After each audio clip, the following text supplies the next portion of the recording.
Can Sam give you a name? Asking Sam now. Give me a name, please. What? Okay.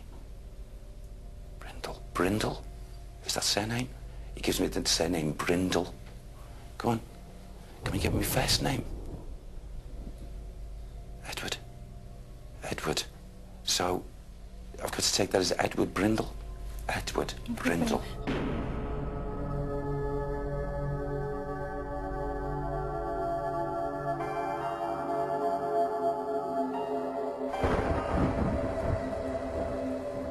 Witchcraft and now torture prevail at Lower Wellhead Farm, with some of its apparent former inhabitants either unwilling or simply incapable of moving on. But for some of us, another night of suffering had only just begun. If you can hear me, dear, I'm not scared of you at all.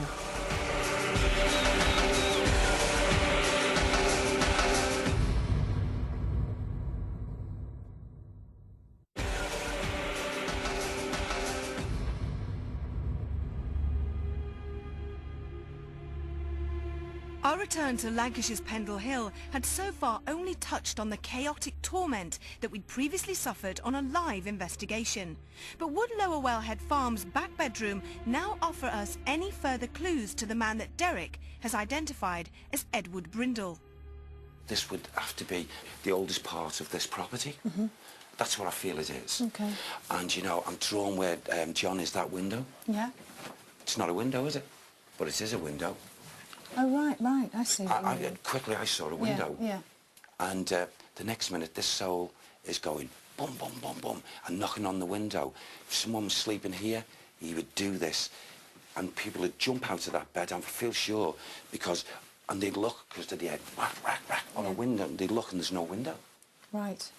He whacks there as well, and there's no window there. So there's a lot of audibles, a lot of noise going on in this bedroom. Right. People, I wouldn't be surprised if they'd run out of this room. Right. But there. Very loud. Oh, very loud. I mean, ear-piercing. Right. Rap, rap, rap, rap, rap. Not just ch-ch-ch-ch. It'd make an ordinary person, a normal person, jump out of that bed and Right. would probably have a look, and then it'd probably confuse them because they're looking at the brick wall. Yeah. But you can see that's where your window used to be. Yes, but Yes. that's where he... Is this the jailer, then? Yes, it's him. He is to blame for a lot, well, totally. I mean, the witches and what have you that were in this area, round here, coming here, they are not in any way, shape, as active as what this one is because he's grounded. Right, I see. He's grounded. So He's not moved on. So do you think, when we were here last, do you think it was the witches that were causing all the activity, or do you think... Yes, I feel they were around at that time. Yeah. And I've been quietly saying, you know, to Sam, are they around, Sam? Yeah. Are they around? Earlier they said they're not in the atmosphere here yet, but the way he's given it to me, they're likely they are going to come. Okay. But this one, this Edward Brindle, he's around, he's listening. Okay. And he wants to make...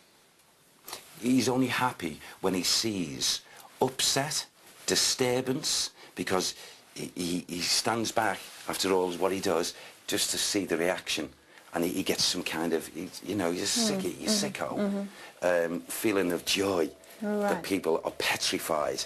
This was his place, cruelty beyond belief. As our day in Lancashire turned to night, we switched our cameras to night vision and wondered what other surprises awaited us as David Wells entered Lower Wellhead Farm's lounge.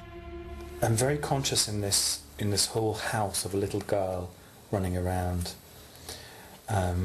Is she, what, here all the time? Active, yeah. And she's being, you know, I don't, this sounds awful, but she's been constantly chased. Seems like she's been constantly chased around. By whom, I'm not sure. It seems like she's unsettled. Do you know what I mean? She's running from room to room to room. I'm not sure if she's actually being chased or she's looking for someone or something. How old would you say this little girl was? She's around 6, 7. She's not very old. She's also got her hair in pigtails. Right. About this length. I think we'll get more of her when we go upstairs. She seems probably more active up there. David's sensing of a young girl may initially equate to our playful and homely surroundings, but his feelings that she is being chased were a cause for concern. Sorry, I had someone talk to me up there towards that bedroom. Just thought I had a woman laughing. Do you want to go down there? Do you want to go down there? I want to deal first of all with this little girl. Yeah. Okay. And then I want to go definitely down there. Okay. Okay, let me just find her. She's here. And Is she in the room? she's in this corner, yeah. I can't get her name. She's crying now. She's sitting in a corner crying. Oh. She's like crying. I'm asking her. Can you see her? It's rare that I actually see. And when I do see them, that usually means they're a very strong energy. She's so upset. Why is she so upset? She's done something. The grandmother is really angry with her. I'm just wondering, has she stolen something or... Could you describe her clothing and then maybe we could pinpoint? She's wearing like a shift, just a white shift. It looks like a nightgown. It's just a very plain white cotton, not particularly clean. And yet her hair is plaited immaculately, her hair is done immaculately. But not clean, but it's tidy. And she's wearing like this very basic white shift. There's blood on it as well. It's not her blood though. Right, okay. She's showing me, there's now, like, she's covered in blood, but she's showing me her hands, or there's blood on her hands, but she's only a child. She's only a child, and I don't think she's committed murder, but she's showing me blood on her hands, is what she's saying. So she feels as if she's caused someone's death, clearly. She's caused someone's death, that's what she's saying to me. Okay. Do you want to head back in that room? Mm-hmm. Okay. Because that's where you heard some laughing? Yeah, I thought I heard a woman laugh. Okay.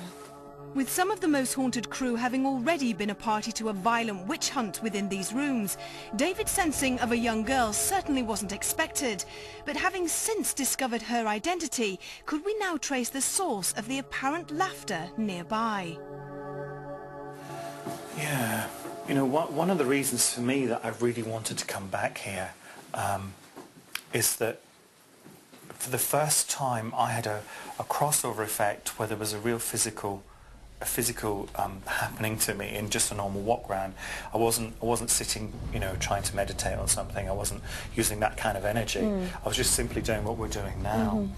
And the old woman, it's almost like she came right up to my face and she had something in her palm and she held it to my eye level and she blew. And as she blew, I was just thinking, she's trying to scare me or something. My eyes physically started to water. It's like something was thrown into my eyes and I was blinded.